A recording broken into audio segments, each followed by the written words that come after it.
see you were exec producer of this. So was it your project? How did the project come about? No, it wasn't my project. Exec producer means absolutely nothing, really. It's just a name above a title, you know. The producers on this Vertigo, and they get on with this. Robbery in progress! There's a few nods to the original Sweeney. There's a few nods to Scum with the batteries. There is a little bit which I didn't realise until the day we was doing it. Yeah, there was a little bit of that, but that's just things that happen in prison, isn't it? You know, so, it's just there for a little bit of fun. It wasn't just a robbery. It's an execution. Yeah, well, for me, is what you take out of this is just a good old-fashioned British cop film, Cops and Robbers.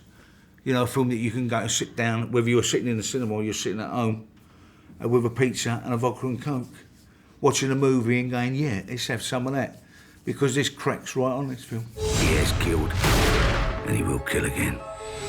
A young man from a dysfunctional, broken family looking for a father figure, and he's looked for it in Reagan. I like him. He's got panache.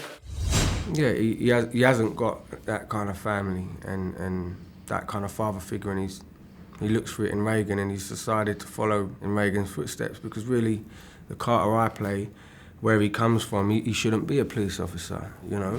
I'm going to ask you a question. You answer it if you want to live. It's not kosher for someone from a council estate, someone who's kind of grown up around kind of villains and gangsters, to be a copper, you know?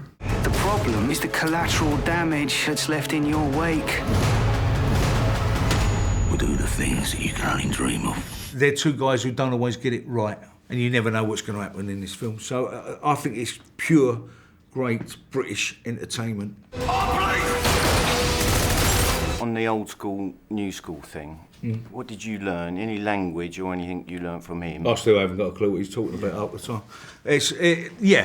To be serious about it for a minute, you know, as an old guy, I lived on the States when I was a young man, and that growing up, it was a different world. Yeah. It was a different world, and so at my age, I'm looking back at the States, and you know, I'm disconnected with that world in a way. And when you sit down, you watch it on the news, and you see these kids stabbing and killing one another, and my kind of generation's mentality is that move the troops in, let's iron them out. You know, they're no good to no one anyway. Sometimes Ray has said, yeah, we should just send the army in there and flatten them out. And I've said, no, you know, look at it this way. And then Ray's gone, oh, right, okay, yeah, you got a point.